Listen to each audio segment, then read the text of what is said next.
Hello students, welcome to the second lecture of electric current through conductors. आजच्या लेक्चरमध्ये आपण बघणार आहे रेझिस्टर्सचं कलर कोडिंग कसं करतात. म्हणजे तुम्ही जर काही लॅबमध्ये जेव्हा तुम्ही वर्क कराल इलेक्ट्रॉनिक लॅबमध्ये किंवा इवन आपल्या फिजिक्सच्या लॅबमध्ये आणि जेव्हा आपल्याला रेझिस्टर्स देतील ते तर रेझिस्टर्सचं व्हॅल्यू एक तर मल्टीमीटरनी मोजता येते, एक डिव्हाइस असतो, बट त्याच्यावरती काही कलरच्या स्ट्रिप्स असतात. त्या स्ट्रिप्सच्या कलरवरून आपण त्याची व्हॅल्यू पण सांगू शकतो. सो याला कलर कोडिंग म्हणतो आपण. ओके, रेझिस्टर्सचं कलर कोडिंग कसं केलं जातं बघा. तर रेझिस्टरचा शेप कसा असतो, तर रेझिस्टर एक सिलेंड्रिकल शेपचा असतो and then there is a wire, कनेक्शनसाठी वायर असते दोन साईडला. त्याच्यामध्ये 3 कलरच्या वेगवेगळ्या पट्ट्या असतात, स्ट्रिप्स असतात आणि एक पट्टी थोडीशी लांब असते. So these are different colour के स्ट्रिप्स. फॉर एक्झाम्पल पहिली स्ट्रिप आहे ऑरेंज, दुसरी स्ट्रिप आहे येल्लो, तिसरी स्ट्रिप जी आहे ती आहे रेड किंवा तिसरी स्ट्रिप आहे ग्रीन आणि चौथी स्ट्रिप जी आहे ती सिल्वर आहे. सो अशा वेगवेगळ्या कलरच्या स्ट्रिप्स असतात. त्या कलरवरून आपण त्याची व्हॅल्यू सांगू शकतो if you know this table. कसं रीड करायचं बघा, खूप सिम्पल आहे, एकदम इझी आहे. रीड कसं करायचं बघा. तर ऑब्व्हियसली मध्ये गॅप आहे. सो तुम्ही या रेझिस्टरला या 3 पट्ट्या आणि चौथी लांब आहे, तर तुम्ही पकडणार कसं त्याला, तर असं पकडणार आपण. म्हणजे 3 पहिलं इथून चालू करायचं रीडिंग 3 पासून आणि लास्ट चौथी पाहिजे. ओके, मी त्याला उलटं केलं तर काय होईल, उलटं केलं तर 3 इकडे जातील आणि हे लांब बल इथे जाईल. सो असं रीड नाही करायचं. रीड कधी पण 3 वाल्यापासून करायचं. ओके, सो 3 स्ट्रिप्सचे कलर रीड करून नंतर चौथा कलर रीड करून व्हॅल्यू सांगू शकतो. कसं सांगतो व्हॅल्यू, तर ऑरेंज बघा इथे प्रत्येक कलरला एक कोड दिलेला आहे, याला कोड म्हणतो आपण. तर आपण काय करतो, पहिल्या कलरचा कोड घेतो. ऑरेंज आहे पहिला कलर, त्याचा कोड आहे 3, बरोबर. दुसरा कलर आहे येल्लो, दुसरी स्ट्रिप येल्लो कलरची आहे, येल्लो कलरचा कोड आहे 4. सो 34 तुम्हाला एक 2 डिजिट नंबर मिळेल. लक्षात ठेवा, पहिला कलर हा जो असेल तो पहिला कलरचा कोड लिहायचा, दुसरा कलर जो आहे त्याचा कोड लिहायचा आणि एक 2 डिजिट नंबर बनवायचा. आणि तिसरा जो कलर आहे तो ऑर्डर ऑफ मॅग्निट्यूड आपल्याला सांगतो. तिसरा कलर जो आहे तो मल्टिप्लायर किंवा ऑर्डर ऑफ मॅग्निट्यूड सांगतो. इथे ग्रीन असल्यामुळे ग्रीन कलरचा कोड काय 5 आहे, बट मल्टिप्लायर 10⁵ आहे. सो 34 × 10⁵ ही त्याची रेझिस्टन्सची व्हॅल्यू झाली आहे. बट हा रेझिस्टरमध्ये काही ना काही एरर असू शकतो, काही ना काही ते बनवताना काही ना काही एरर बनू शकतो त्याच्यामध्ये. म्हणजे त्यांची इच्छा होती एवढा बनवायचा, but they are not sure, त्याच्यामध्ये थोडाफार एरर असू शकतो. तर तो एरर आपल्याला सिल्वर कलरचा टॉलरन्स सांगतो. टॉलरन्सच्या व्हॅल्यूज जे आहेत ना 10%, म्हणजे +- 10% याच्या व्हॅल्यूमध्ये व्हेरिएशन असू शकतं. This is how you read the colour codes. उलटं पण करता येतं. समजा तुम्हाला मी एक रँडम नंबर देतो, 27 × 10⁵ +- 5% हा रेझिस्टन्स तुम्हाला मी दिला आहे. 27 × 10⁵ +- 5%. ह्याच्या कलरच्या स्ट्रिप्सच्या कलर्स सांगा काय काय असतील. तर हा रेझिस्टर आहे, पहिली, दुसरी, तिसरी आणि चौथी. पहिली कोणत्या कलरची स्ट्रिप असेल, पहिली पट्टी जी असेल 2 नंबर म्हणजे रेड कलरची असेल. ओके, दुसरी 7 नंबर आहे, 7 नंबरला व्हायलेट आहे, सो ती व्हायलेट असली पाहिजे, व्हायलेट. तिसरी पट्टी जी आहे ती तिसरी पट्टी आहे 10⁵ मल्टिप्लायरवाली, म्हणजे 3 कोड असणारी, orange. So red, violet, orange. आणि नंतर लास्ट आहे 5%, 5%ला गोल्ड आहे, सो गोल्डन. लास्ट स्ट्रिप जी आहे ती गोल्डन कलरची. Is it clear? So this is how it works. Okay, अशा प्रकारे आपण कलर कोड बघून व्हॅल्यू सांगू शकतो, व्हॅल्यू बघून कलर कोड पण सांगू शकतो. हा टेबल आपल्याला बिलकुलच पाठ करायचा नसतो. आयडियली बिलकुल पाठ करायची गरज नसते. तुम्हाला एक्झाममध्ये हा टेबल द्यायला पाहिजे त्यांनी, बट नाही दिला तरी आपल्याला हा टेबल पाठ करण्याची एक ट्रिक आहे आपल्याकडे. ही ट्रिक खूप सिम्पल आहे आणि एकदम इझी आहे. ती ट्रिक मी तुम्हाला सांगणार आहे, बट मला पहिलं हे क्लिअर करायचं की तुम्हाला हे खरंच जमतं आहे का. सो मी तुम्हाला काही एक्झाम्पल्स देणार आहे, तुम्ही स्क्रीन पॉज करणार आहात. ती स्क्रीन पॉज करून तुम्ही ते एक्झाम्पल सॉल्व्ह करायचे आहेत आणि सॉल्व्ह केल्यानंतर तुम्ही ऑन करा, मी तुम्हाला त्याचे सोल्युशन सांगेन. ठीक आहे. सो क्वेश्चन्स बघा काय. पहिलं मी तुम्हाला सांगेन, मी तुम्हाला कलर कोड देईन, तुम्ही त्याची व्हॅल्यूज सांगायचे आहेत मला. Blue, grey, green, golden. First याचं तुम्हाला सॉल्व्ह करायचं. Second brown, black, white, red. तिसरं yellow, blue, brown, silver. So these are some questions ज्याच्यामध्ये तुम्हाला कलर दिलाय, कलरवरनं तुम्हाला व्हॅल्यू सांगायची. दुसरं मी तुम्हाला व्हॅल्यूज देईन, तुम्ही त्याच्यातनं कलर सांगणार आहे. 1, 2 आणि 3 त्याचे पण 3 प्रश्न असतील. पहिला प्रश्न बघा, 370 प्लस मायनस 10%. दुसरा आहे 53 इंटू 10⁻6 प्लस मायनस 20%. आणि तिसरा आहे 200 plus minus 10. 200 plus minus 10. These are the 3 questions. याची तुम्ही मला कलरचे स्ट्रिप्स सांगणार आहे. ह्याच्यावरनं कलरच्यावरनं व्हॅल्यूज, या व्हॅल्यूजवरनं कलर. पॉज करायची स्क्रीन, सॉल्व्ह करायचं आणि नंतर ऑन करायचं आहे. ठीक आहे, झालं असेल सॉल्व्ह होपफुली तुमचं. तुम्ही आता व्हिडिओ ऑन केला आहे. सो मी तुम्हाला आता सोल्युशन सांगतोय. पहिल्याचं काय येणार आहे बघा, blue green grey golden. Blue कुठे आहे, blue blue blue blue blue 6. Grey grey grey grey grey 8 into तिसरा मल्टिप्लायर असतो ग्रीनचा 10⁻5 प्लस मायनस गोल्डन म्हणजे 5%. हे पहिल्याचं उत्तर आहे. होपफुली बरोबर आलं असेल. दुसऱ्याचं बघा, ब्राऊन ब्लॅक म्हणजे 1 0 10. व्हाईट 10⁻9 असतो इंटू 10⁻9 प्लस मायनस रेडचा टॉलरन्स किती आहे, 2%. लक्षात ठेवा, तुम्हाला टॉलरन्सच्या कॉलममध्ये तोच कलर दिला जाईल ज्याच्यामध्ये टॉलरन्स प्रेझेंट आहेत. इथे टॉलरन्स प्रेझेंट नाही आहेत, त्याचा टॉलरन्स नाही देणार. लास्ट स्ट्रिप ती वापरणारच नाहीत. Yellow blue brown silver. Yellow 4. Blue is 6. Brown is कुठे गेला, 10⁻1. Silver is 5%. So these are the values. 3 पैकी 3 करेक्ट आले आहेत का तुमचे, चेक करा. आणि आता आपण बघूयात ह्याच्यातनं कलर कोड कसे बनवायचे. सो पहिल्या ह्याला तर मी कसं लिहू शकतो, 37 इंटू 10⁻1 लिहू शकतो मी त्याला. 37 इंटू 10⁻1 म्हणजे 37 म्हणजे काय येईल रे, ऑरेंज. 7 म्हणजे काय, व्हायलेट. इंटू 10⁻1 म्हणजे काय, brown. Orange violet brown plus minus 10%. 10% is silver. OYBS. ह्याचं काय येईल, 53 green, 3 orange, 10⁻6 blue, 20% no colour. आता नो कलरची जी स्ट्रिप असते ती नॉर्मली ब्राऊन कलरची किंवा व्हाईट कलरची असते, किंवा नो कलर किंवा स्ट्रिपच प्रेझेंट नसेल. Okay, no colour is not a colour, right. आणि लास्ट आहे, ह्याच्यामध्ये सगळ्यांनी मिस्टेक केली असणार आहे, गॅरंटी आहे माझी. ती आहे बघा काय, 200 प्लस मायनस 10. तुम्ही आन्सर काय काढला असेल मी सांगतो. रेड ब्लॅक, तुम्ही असेल 20 इंटू 10⁻1 ना, 200 म्हणजे. सो रेड ब्लॅक, त्यानंतर काय 10⁻1 म्हणजे ब्राऊन आणि 10 म्हणजे सिल्वर. बट हे चुकीचं आहे. का चुकीचं आहे, कारण की हा 10 आहे, पर्सेंटेज नाही येतो तो 10 आहे नुसता. 200 प्लस मायनस 10 असा आहे तो फक्त. सो मला त्याला पर्सेंटेजमध्ये करावं लागेल कन्वर्ट. असे प्रश्न विचारत नाहीत नॉर्मली, बट विचारला तर तुम्हाला सुचलं पाहिजे. ह्याला मी असे लिहू शकतो का, 200 प्लस मायनस, अरे 200चा किती पर्सेंट 10 असतो बघूयात आपण. 200चा किती पर्सेंट आहे बघूयात कॅल्क्युलेट करून. 10/200 इंटू 100. अरे तो 5% आहे, म्हणजे प्लस मायनस 5% येतो, म्हणजे हा सिल्वर नाही गोल्ड पाहिजे. This was the answer. I hope तुम्हाला 6 मधले 5 तरी जमले असतील. 6वा थोडासा ट्रिकी होता. 6वा जमला असेल तर congratulations. So this was the first part. आता आपल्याला हा टेबल दिला नसेल तर काय, हा टेबल समोर आहे म्हणजे कोणी पण काही पण करू शकतं. बट टेबलच नसेल दिला तर तुम्हाला हे कलर्स रिप्रोड्यूस करता येतील का, तुम्हाला हे कलर्स लिहिता येतील का. तर त्याच्यासाठी एक सिम्पल सेंटेन्स आपल्याला लक्षात ठेवायचं. फनी सेंटेन्स आहे ते. इनिशियल उचलतो बघा मी, BBROYGBVGW. हे सोडून द्या. ह्याचे त्यांनी टेक्स्टबुकमध्ये एक लाईन बनवली आहे, फनी आहे म्हणे. BB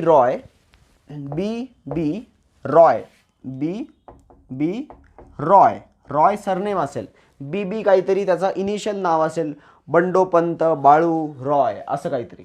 आणि G म्हणजे BB रॉय ऑफचा काही त्यांनी सांगितलं नाही आहे. ऑफ ग्रेट ब्रिटन हॅडचं काही सांगितलं नाही. Very good wife. मी त्यापेक्षा चांगलं बनवलं. सेमच आहे बऱ्यापैकी, फक्त हॅड बीड नाही आहे. बीबी रॉय गोज जातो, ब्रिंग्स आणतो, very good wife. Bibi Roy goes brings, very good wife. एकदम easy to remember. B B Roy goes brings, very good wife. Bibi Roy goes brings, very good wife. आपण ह्याला इरेज करून बघूयात आपल्याला जमतंय का कलर कोड लिहिण्याचं व्हॅल्यू. ठीक आहे, मी तुम्हाला पूर्ण टेबल आपल्याला न बघता रिप्रोड्यूस करता येतोय का सांगतो. काय लिहायचं आहे आपल्याला, लाईन काय ती, BB Roy goes brings, very good wife. Bibi Roy goes brings, very good wife. खालचे नंबर आहेत ना ते ऑलिम्पिकचे मेडल्स असतात, म्हणजे गोल्ड, सिल्वर, ब्रॉन्झ. ब्रॉन्झ नसतो म्हणजे नो कलर, ब्रॉन्झ कलर नाही आहे, नो कलर. बरोबर ना. BB Roy goes brings, very good wife. Problem कुठे येतो बघा, तर बी, बी आणि बी, 3 बी आहेत. मग कुठला बी काय, आपल्याला कलर तरी येतात किती रे, मला तर 10च कलर येतात मोजून. तर बीमध्ये मला आठवलं तर कलर ब्लॅक आठवतोय, ब्राऊन आठवतोय, ब्लू आठवतोय, पण कोणता कुठे मला माहीत नाही आहे. सो मी लक्षात ठेवणार बॉडीमध्ये सगळ्यात वरती ब्लॅक कलर, हेअर्स ब्लॅक, त्यानंतर ब्लॅक नंतर ब्राऊन. आता राहिलंच जे काही आहे ते ब्ल्यूज राहिले, कारण की तुम्हाला बी वरून अजून 2-3 कलर येतात का, नाही, मला तर नाही आहे, तुम्हाला पण नसतील येत. ब्लू.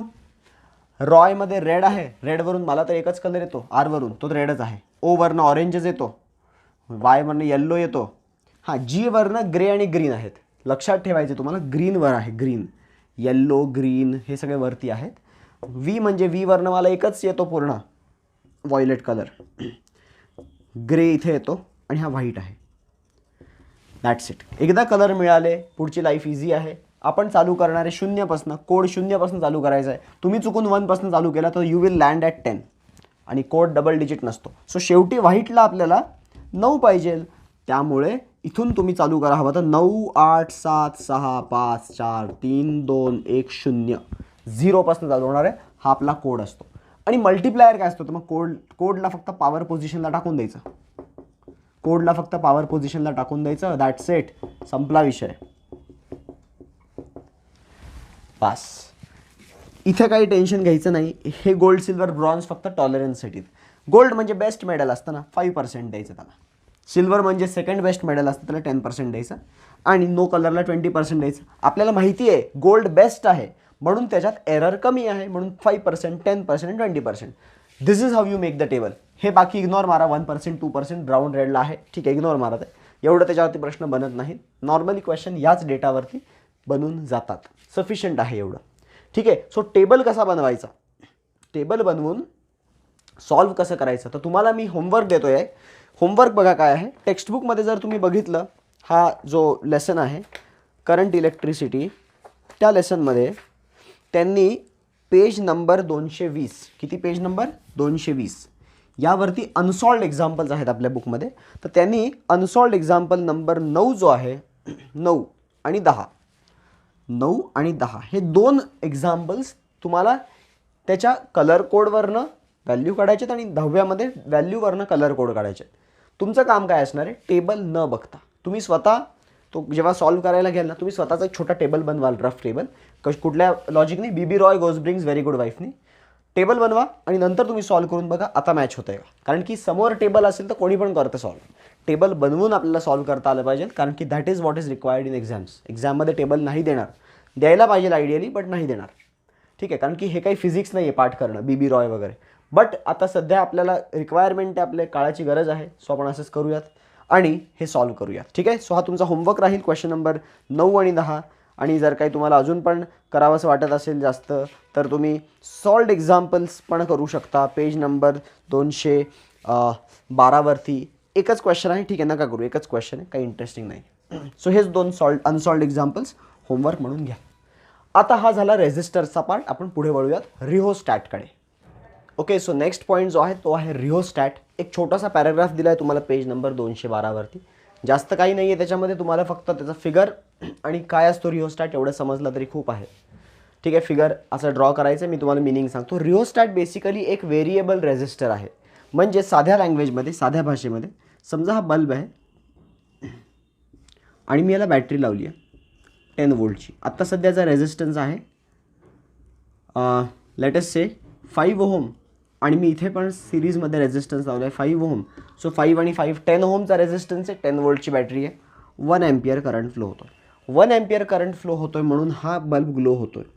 आता जर काही मी या 5ला चेंज करू शकलो, मी समहाऊ ह्याला चेंज करून 5चा 4 केला, 4चा 3 केला, 3चा 2 केला, म्हणजे रेझिस्टन्स कमी केला जर मी काहीतरी अरेंजमेंट करून रेझिस्टन्स कमी करू शकलो, तर ऑब्व्हियसली टोटल रेझिस्टन्स कमी होईल आणि करंट वाढेल, म्हणजे हा बल्ब अजून ब्राईट ग्लो करेल.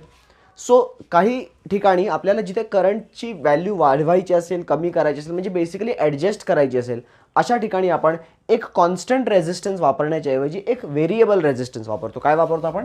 Adjustable resistance. It is a adjustable resistor, म्हणजे त्याची व्हॅल्यू आपण चेंज करू शकतो. ठीक आहे, अशा रेझिस्टरला आपण रिओस्टॅट म्हणतो. रिओस्टॅट कुठे कुठे वापरतात? जिथे जिथे आपल्याला व्हेरिएबल करंट चेंज करून गोष्टी व्हेरी करायच्या असतील, जसं की मोटरची स्पीड, त्याच्यानंतर तुम्हाला व्हॉल्यूम कमी जास्त करायचा ऑडिओ सिस्टमचा, तुम्हाला जर काही लाईटची ब्राईटनेस कमी जास्त करायची, जिथे जिथे तुम्हाला करंट व्हेरी करायचा आहे तिथे तिथे रेझिस्टन्स चेंज करा. व्होल्टेज तर कॉन्स्टंट आहे, V is equal to I R प्रमाणे. जर तुम्ही रेझिस्टन्स वाढवाल तर करंट कमी होईल, रेझिस्टन्स कमी कराल तर करंट वाढेल. या डिव्हाइसला रिओस्टॅट म्हणतात. हा तुम्ही ॲक्च्युअलमध्ये कसा दिसतो हे तुम्ही लॅबमध्ये बघाल. तुम्ही जेव्हा प्रॅक्टिकल्स कराल लॅबमध्ये तेव्हा तुम्हाला हा दिसेल कसा असतो. ह्याच्यावरती एक स्लायडर असतो, जो स्लाईड करून आपण व्हॅल्यू चेक करू शकतो. एक पूर्ण या साईडला घेतला की समजा मिनिमम रेझिस्टन्स असेल आणि वाढवत वाढवत वाढवत पलीकडे मॅक्सिमम असेल. असं कुठल्या तरी एका साईडला मॅक्सिमम, कोणत्या तरी एक साईडला मिनिमम असतं. ठीक आहे, सो दॅट्स इट. ह्या डिव्हाइसचं वर्किंग वगैरे आपल्याला खूप डेप्थमध्ये नाही आहे. तुम्हाला फक्त रिओस्टॅट काय असतो आणि कुठे वापरला जातो याबद्दलच 2 मार्काला प्रश्न विचारतील की what is rheostat and what are the application. So rheostat is what? It is a adjustable resistor. Where do we use it? We use it in those applications जिथे जिथे करंट वेरिंग पाहिजे असेल, जिथे जिथे आपल्याला करंट ॲडजस्ट करावा लागतो, त्या ठिकाणी आपण हा डिव्हाइस वापरतो. So that's it guys. एवढंच आहे रिओस्टॅटबद्दल. आता आपण एंटर करतो एका नवीन पार्टमध्ये जो तुम्हाला ऑलरेडी 10वीपर्यंत झाला आहे. Resistors in series, resistors in parallel. हा पार्ट तुम्हाला खूप सोपा वाटत असेल, बट हा फंडामेंटल आहे, बेसिक आहे. हा पार्ट नीट समजून घ्या तर 12वीमध्ये गोष्टी सोप्या जातील. की करंट कसा स्प्लिट होतो पॅरललमध्ये, व्होल्टेज कसा स्प्लिट होतो सिरीजमध्ये, या सगळ्या गोष्टी आपण बघणार आहे. So let's start with resistors in series and parallel. आज आपण resistors in series and parallel complete करू. त्यानंतर मग फक्त 11.9च्या पुढचा पार्ट उद्याच्या लेक्चरमध्ये. सो अजून 2 लेक्चर मी घेईन ह्याच्यानंतर आणि हा लेसन त्या 2 लेक्चरमध्ये संपून जाईल. आज आपण स्टार्ट करू सिरीज अँड पॅरलल रेझिस्टन्स. तुम्ही जरी हा आधीच तुम्हाला 10thमध्ये झाला असेल तर इथे नवीन गोष्टी बऱ्याच तुम्हाला मिळतील. सो नीट शेवटपर्यंत व्हिडिओ बघा आणि जो होमवर्क मी देणार आहे तो नीट कंप्लीट करा. होपफुली तुम्हाला कालचा जो काही काम दिलं आहे ते तुम्ही कंप्लीट केलं असेल. ठीक आहे, ओके. सो नेक्स्ट पॉईंट जो आहे तो आहे रेझिस्टर्स इन सिरीज आणि नंतर resistors in parallel. So resistors सिरीजमध्ये आहेत हे आपण कसं सांगू शकतो? तर चित्रावरून सांगायचं नसतं. चित्रावरून म्हणजे फिगरमध्ये असा असेल म्हणजे सिरीज असेल, तर अशी काहीही गॅरंटी नसते.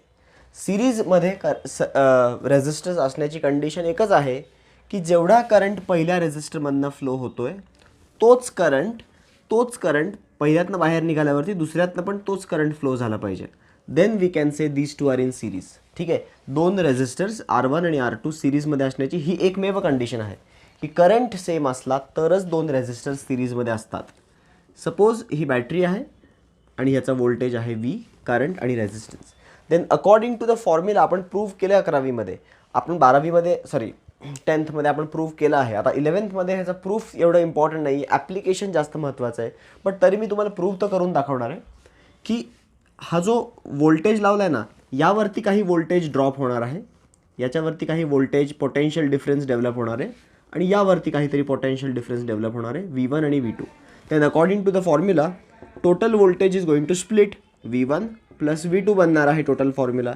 And as per Ohm's law V is equal to IR असतो ना. सो V काय असतो? I current into resistance, IR1 plus IR2. Current सेमच राहणार आहे म्हणून ह्याच्यातला पण करंट Iच राहणार आहे, इज इक्वल टू V येणार आहे. मी I कॉमन घेतला तर R1 प्लस R2 मिळेल तुम्हाला, is equal to V I into this. I खाली गेला तर total voltage upon total current is R1 plus R2 and total voltage upon total current should be total resistance which is RS. So total resistance is R1 plus R2.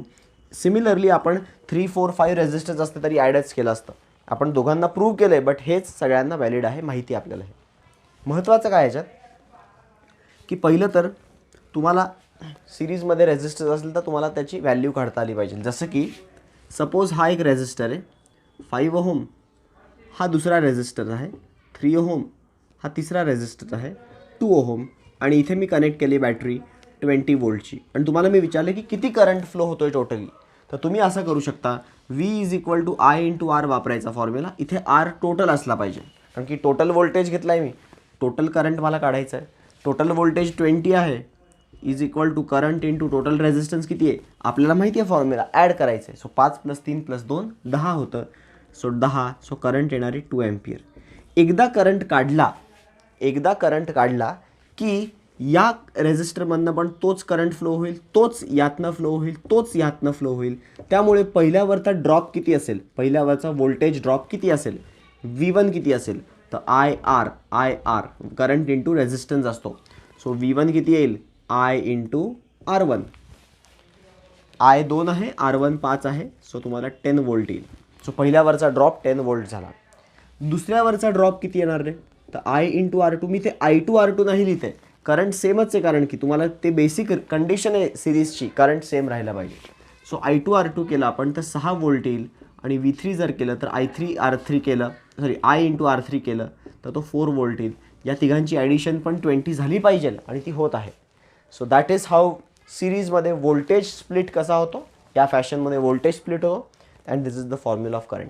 बऱ्याच वेळेस numerical नसेल, आपण directly पण voltage स्प्लिटिंगचा formula बनवू शकतो. जसं की यामध्ये मी जर काही तुम्हाला विचारलं V1ची व्हॅल्यू काय, तर तुम्ही म्हणाल सर V1ची व्हॅल्यू आहे I into R1. But I काय आहे रे, I काय आहे, तर I कसा कॅल्क्युलेट करता येतो बघा. I can be calculated by V divided by R1 plus R2, V divided by R1 plus R2, V divided by R1 plus R2 into R1. म्हणजेच असं म्हणू शकतो का मी, पहिल्यावरचा ड्रॉप इज R1 त्याचा स्वतःचा resistance divided by total resistance into total voltage. कसा calculate करायचा, प्रत्येकावरचा drop त्याचा स्वतःचा रेझिस्टन्स घ्यायचा डिवायडेड बाय टोटल रेझिस्टन्सने डिवाइड करायचं इंटू टोटल व्होल्टेज करायचं. जसं की ह्या पर्टिक्युलर क्वेश्चनमध्ये जर मी तुम्हाला विचारली ह्याच्यावरचा ड्रॉप किती असणार आहे, तर तुम्ही काय करायला पाहिजे, हे करंट बिरंट काढत बसण्याची गरज नाही, डायरेक्टली फॉर्म्युला येतो आपल्याला. त्याचा स्वतःचा रेझिस्टन्स घ्यायचा 3 आहे डिवायडेड बाय टोटल रेझिस्टन्स करायचं, 10 आहे टोटल, ॲड करून बघा, आणि इंटू व्होल्टेज टोटल करायचं 20. सो उत्तर 6च येतं ना, परत 6च उत्तर येतं. सो व्होल्टेज स्प्लिट कसा होतो, करंट कसा कॅल्क्युलेट करायचा, या प्रकारचे क्वेश्चन सिरीजमध्ये विचारू शकतात. एक क्वेश्चन पण मी तुम्हाला दाखवतो बघा. जर असा क्वेश्चन असेल 3 ohm 7 ohm connected to 30 volt आणि तुम्हाला विचारलं आहे 7 वरती किती ड्रॉप होणार आहे रे, तर 7 वरचा ड्रॉप हा म्हणजे V2 झाला, ह्याच्यावरचा V1 असतो, यावरचा V2 असतो समजा. तर V2 कसा कॅल्क्युलेट करीन मी, त्याचा रेझिस्टन्स घेईन मी डिवायडेड बाय मी टोटल रेझिस्टन्सने डिवाइड करीन इंटू टोटल व्होल्टेज करीन. सो तुमचं उत्तर काय येईल, 21 वोल्ट. 21 वोल्ट. करंट न काढता मी डायरेक्टली ह्याचा व्होल्टेज सांगू शकलो, करंट काढला पण नाही, डायरेक्टली व्होल्टेज ह्याच्यावरती 21 पडेल म्हणजे 30 मधला 21 ह्याच्यावरती गेलं तर यावरती किती राहील, 7 वोल्ट. यावरती 7, यावरती 21. अशा प्रकारे करंट स्प्लिट होत, अशा प्रकारे व्होल्टेज स्प्लिट होतो. सो सिरीजमध्ये लक्षात काय ठेवायचं आहे, सिरीजमध्ये लक्षात ठेवायचं आहे करंट सेम राहतो, करंट सेम राहतो आणि व्होल्टेज स्प्लिट होतो, स्प्लिट व्होल्टेज स्प्लिट होतो, ब्रेक होतो व्होल्टेज, करंट सेम राहतो. आता सिरीजमध्ये बघा, सिरीजमध्ये एक गोष्ट खूप महत्त्वाची आहे की जर सिरीजमध्ये रेझिस्टन्स इक्वल असतील तर काय, सिरीजमध्ये रेझिस्टन्स इक्वल असतील तर काय, म्हणजे हा पहिला R1 जो आहे ना त्याची व्हॅल्यू आहे R, दुसऱ्याची पण व्हॅल्यू R, तिसऱ्याची पण व्हॅल्यू R, चौथ्याची पण व्हॅल्यू R, असे n रेझिस्टर्स असतील n, तर अशा वेळेस सिरीज रेझिस्टन्सचा फॉर्म्युला काय येणार आहे, R1 plus R2 plus R3 plus R4 plus R5, पण सगळेच R आहेत. So R plus R plus R plus R म्हणजे R plus R 2R plus R 3R plus R 4R plus R 5R असं करत करत n resistors add केले तर उत्तर काय येईल, NR. हे लक्षात ठेवा. सो सिरीजमध्ये जर तुम्हाला कधी दिसला ना 10 ओहम 10 ओहम डायरेक्टली डबल करून टाकायचं, 3 असतील ट्रिपल करून टाकायचं, आणखी 3 आहेत ॲड असतं करायचं असतं. This is how series resistance works. Okay, series resistance अशा प्रकारे वर्क करतो. मी तुम्हाला आधीच बोललो सिरीजमध्ये कसं ओळखायचं, चित्रावरून नाही ओळखायचं. त्यामुळे जर तुम्हाला मी विचारलं की हा रेझिस्टन्स 10 ओहम आणि हा रेझिस्टन्स 5 ओहम सिरीज आहेत का पॅरलल आहेत, तर तुमचं उत्तर काय असेल सांगा बरं, सिरीज आहे का पॅरलल आहेत. तर तुम्ही म्हणाल सर पॅरलल आहे, तर हे चित्रावरून बघणारे पॅरलल म्हणतील, चित्रावरनं म्हणजे फोटो बघतात, फिगर बघतात की वर खाली म्हणजे पॅरलल, आडवा आडवा म्हणजे सिरीज, त्यांना वाटेल हा पॅरलल आहे. रियालिटी की हा सिरीज आहे. कारण की इकडनं करंट एकदा निघाला, तोच करंट यातनं गेला आणि बॅटरीमध्ये गेला. सो करंट सेमच गेला. सो हे सिरीज कॉम्बिनेशन आहे, नॉट पॅरलल. सो जस्ट फिगरवरनं आपण नाही रेकग्नाइज करायचं, बघायचं की करंट सेम राहतोय का. आता आपण बघूयात पॅरललमध्ये कसं लक्षात ठेवायचं मग. ठीक आहे, let's move to parallel. Okay, so next आहे रेझिस्टर्स इन पॅरलल. परत एकदा इथे पण चित्राकडे बघून आपण सांगू शकत नाही सिरीज आहे का पॅरलल आहे. पॅरललसाठी कंडिशन काय आहे की रेझिस्टर्समध्ये करंट येण्याच्या आधी तो करंट रेझिस्टर्समधनं पास होण्याच्या आधी तो स्प्लिट झाला पाहिजे. स्प्लिट करंट तुटला पाहिजे, 2 पार्टमध्ये डिवाईड झाला पाहिजे आणि नंतर पास होऊन झाल्यावरती तो परत रिकंबाईन पण झाला पाहिजे आणि पुढे पास झाला पाहिजे. तर हे दोघं पॅरललमध्ये आहेत. हे दोघं पॅरललमध्ये कधी आहेत? जर करंट स्प्लिट होऊन परत रिकंबाईन होत असेल तर. तो रिकंबाईन होण्याच्या आधी तो दुसरं काहीतरी करत असेल तर ते पॅरलल नाही. जसं की मी इथे समजा एक रेझिस्टर लावून टाकला R3 आणि तुम्हाला विचारलं R1 R2 पॅरललमध्ये आहेत का, तर उत्तर आहे नो. कारण की I1 आणि I2 स्प्लिट झाला आहे, बट तो I1 आता तिसऱ्याच रेझिस्टरमधनं चालला आहे बिफोर कंबाईनिंग. आधी कंबाईन झाला पाहिजे ना. सो कॉम्बिनेशन आफ्टर स्प्लिटिंग परत कंबाईन होत असतील तर ते पॅरलल असतात. इथे काय होतंय, इथे तो पहिलं तो दुसऱ्या रेझिस्टरमधनं चालला आहे. सो हा काही कॉम्बिनेशन पॅरलल नाही. पहिलं तुम्हाला या दोघांना सिरीज म्हणावा लागेल, कारण की करंट सेम आहे. या दोघांना सिरीज म्हणून त्यांना ॲड करावं लागेल आणि मग तो ॲडिशन R2 बरोबर पॅरलल म्हणता येईल. ओके, सो पॅरललची कंडिशन समजली का? Current should split and after passing through both the resistor it should recombine. आता पॅरललमध्ये काय फॉर्म्युले आहेत? तर पॅरललमध्ये फॉर्म्युले तुम्हाला माहीत आहेत की जर रेझिस्टर्स पॅरललमध्ये असतील तर हाऊ डू वी कॅल्क्युलेट त्यांचा resultant. I am not going to derive the formula असा आहे, resultant is 1/R1 + 1/R2 + 1/R3 and so on. 2 असतील तर हे 2 वापरतो, 3 असतील तर +1/R3, 4 असतील तर 1/R4 and so on. Normally 2 वरतीच प्रश्न विचारतील, 70-80% 2 रेझिस्टरचेच असतात. सो आपण नॉर्मली 2चा फॉर्म्युला वापरतो. यामध्ये करंट स्प्लिट होतो, मात्र व्होल्टेज दोघांच्या अक्रॉसचे सेम राहतात. काय स्प्लिट होतो? करंट स्प्लिट होतो, व्होल्टेज मात्र सेम राहतात. दोघांवरचा व्होल्टेज सेम राहणार आहे. म्हणजे I1 R1 आणि I2 R2 हे व्हॅल्यू वाईज सेम राहणार आहेत. Voltage same, current split. पॅरललमध्ये लक्षात ठेवा एक गोष्ट, पॅरललमध्ये आपण 2 जेव्हा पॅरललमध्ये रेझिस्टन्स असतात ना, त्यांचा ह्या फॉर्म्युलेने रेझिस्टन्स काढत नका बसू, खूप टाईम जाईल. तुम्ही शॉर्टकट वापरा. बघा 1/RP काय रे? 1/R1 + 1/R2. क्रॉस मल्टिप्लाय केलं जर काही मी क्रॉस मल्टिप्लाय, तर R2 + R1 क्रॉस मल्टिप्लाय करतो मी upon R1 R2 is 1/RP. पण आपल्याला RP पाहिजे ना. सो रिझल्टंटचा फॉर्म्युला बघा काय बनतो, रेसिप्रोकल घेऊन R1 R2 upon R1 + R2. याला आपण असं म्हणू शकतो प्रॉडक्ट अपॉन सम. सो आपण लक्षात ठेवणार आहे असं की जर 2 आपल्याला रेझिस्टर्स दिलेत त्यांनी आणि ते म्हणतात ह्याचा पॅरलल काढा, तर मी फॉर्म्युला 1/RP नाही, प्रॉडक्ट अपॉन सम वापरणार आहे. जसं की 6 ओहम 3 ओहम, 6 ओहम 3 ओहमचा आन्सर काय येईल? प्रॉडक्ट म्हणजे मल्टिप्लिकेशन, 18/सम 9, उत्तर आहे 2. 6 3चं 2 होतं, 7 3 काय होईल? प्रॉडक्ट अपॉन सम. प्रॉडक्ट आहे 21, सम आहे 10, 21/10 2.1 आहे उत्तर. सो हे आपण 1/7 + 1/3 इज 1/RP करण्यात खूप वेळ जातो. सो प्रॉडक्ट अपॉन सम वापरा, तुमचा खूप टाईम वाचेल आणि एंट्रन्स पॉईंट ऑफ व्ह्यूने तर खूप महत्त्वाचं आहे. प्रॉडक्ट अपॉन सम वापरायचं 2च असतील तर. 3 असतील तर प्रोडक्ट अपॉन सम नका वापरू, तो फॉर्म्युला व्हॅलिड राहणार नाही. 3 असतील तर तुम्ही इज्जतीत 1/R1 + 1/R2 + 1/R3 करा, सॉल्व्ह करा आणि शेवटी उलटं पण करा. बरेच जण विसरून जातात. हे सॉल्व्ह करूनच त्यांना वाटतं आपण खूप अचीव्ह केलं आहे आणि हे उत्तर आहे आपलं. नाही, हे सॉल्व्ह केल्यावरती 1/RP मिळालं तुम्हाला त्याला रेसिप्रोकल करावं लागेल. When you take the reciprocal then you get the answer. So पॅरललमध्ये काय काय लक्षात ठेवायचं आहे? पॅरललचा फॉर्म्युला 2 असतील तर प्रॉडक्ट अपॉन सम. पॅरललमध्ये व्होल्टेज सेम राहतो, करंट स्प्लिट होतो. आणि आता आपण काही फॉर्म्युले इथे बनवूयात. पॅरललसाठी मी तुम्हाला काही फॉर्म्युले बनवून देतो इथे, तुम्ही ते फॉर्म्युले वापरू शकता वाईल सॉल्विंग न्यूमेरिकल्स. आपल्याला माहिती आहे करंट स्प्लिट होतोय ना. सो करंट कसा स्प्लिट होतोय वगैरे आपण हे सगळं बघूया. If I have R1 and R2 as two resistors connected across a battery of voltage V. Suppose इकडनं if I ask you how much current is flowing, इकडनं current I can be calculated. कसं काय? तर V is equal to I into R. तर हा R असला पाहिजे resultant, हा रिझल्टंट R असला पाहिजे म्हणजे पॅरललचा. एकदा आपल्याला कळालं करंट किती येतोय. आता बघा once I know how much current is coming, ते यातनं किती जाणार आहे, I1 जाणार आहे, यातनं किती जाणार आहे, I2 जाणार आहे.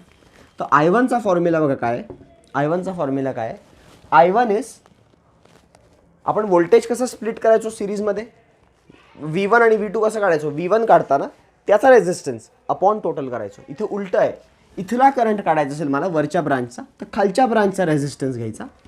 उलट आहे बघा, इथला करंट घ्यायचा असेल तर इथल्या ब्रांचचा रेझिस्टन्स घ्यायचा upon total resistance into total current, जेवढा करंट इनकमिंग आहे अख्खा टोटल करंटने मल्टिप्लाय करा, तुम्हाला I1 मिळेल. I2 कसा मिळेल मग, I2 मिळेल इथला ब्रांचचा करंट कसा मिळेल, पलीकडचा रेझिस्टन्स अपॉन पलीकडे R1 आहे, R1 upon total resistance into current. So हे आहेत फॉर्म्युले करंट स्प्लिटिंगचे. वोल्टेज तर सेम राहतो रे बाबा, voltage V is equal to I1 R1 is equal to I2 R2 सेमच राहणार आहे. वोल्टेज दोघांच्या अक्रॉसचे सेम राहणार आहे, पॅरललमध्ये वोल्टेज सेम असतो. ह्यांचा पॅरलल रेझिस्टन्स RP कसा काढाल तुम्ही, तर product upon sum, product upon समनी RP काढाल, I1 I2 असा काढाल. हे आहेत फॉर्म्युले, हे वापरून आपल्याला न्यूमेरिकल सॉल्व्ह करता येतील. हे सगळं 10th मध्ये झालं आहे म्हणून मी जास्त डेप्थमध्ये नाही गेलो आहे, बट तुम्हाला मी काही होमवर्क प्रॉब्लेम्स देणार आहे. सो होमवर्क प्रॉब्लेम बघा काय आहे. अनसॉल्व्ड एक्झाम्पलमधले मी तुम्हाला ऑलरेडी 9 आणि 10 नंबर होमवर्क दिला होता आहे. म्हणजे आजचा होमवर्क काय, क्वेश्चन नंबर 9, 10. आता मी तुम्हाला अजून पण देतो सिरीज पॅरललवाले, तर तुम्ही अजून क्वेश्चन्स करा. जसे की क्वेश्चन नंबर 6, क्वेश्चन नंबर 6 आणि दॅट्स इट. क्वेश्चन नंबर 6 आणि दॅट्स इट, अजून काहीही नाही आहे. बाकी इक्विव्हॅलंट पॅरलल कॉम्बिनेशन हा 5 पण आहे. So 5, 6, 9, 10 these are the 4 problems which you have to solve and tell me in the comments की तुम्हाला काही त्यातनं नाही जमलं तर सांगा, मी उद्याच्या सेशनमध्ये ते इन्क्लूड करीन. उद्याचा सेशन जो असणार आहे तो असणार आहे ओरिजिन ऑफ ओहम्स लॉ. तुम्ही बघत असाल टेक्स्टबुक तर तुम्हाला वाटेल सर सरांनी एक पॉईंट स्किप केला की काय, नाही, तो पॉईंट आपण उद्या घेणार आहे कारण की तो रेझिस्टिव्हिटीचा कॉन्सेप्ट आहे. So origin of Ohm's law, resistivity, EMF आणि नंतर सेल्स इन सिरीज पॅरलल. मी 2 लेक्चर तरी घेईन, एका लेक्चरमध्ये संपू शकतो लेसन अजून पुढच्या, बट आपण 2 लेक्चरमध्ये त्याला आरामात संपूयात. पण with that you should solve the questions. Okay, so this is your homework. We will meet tomorrow. उद्या पण थोडं लेटच टाकेन मी लेक्चर, उद्या मी ट्रॅव्हलिंग करत असेल, सो उद्या पण मी लेट टाकेन थोडंसं. सो उद्याचं लेक्चर बघा आणि नंतर मग परवा संपून जाईल हे सगळं हा लेसन. ठीक आहे, so thanks for watching the video guys. We will meet in the next session. Bye bye.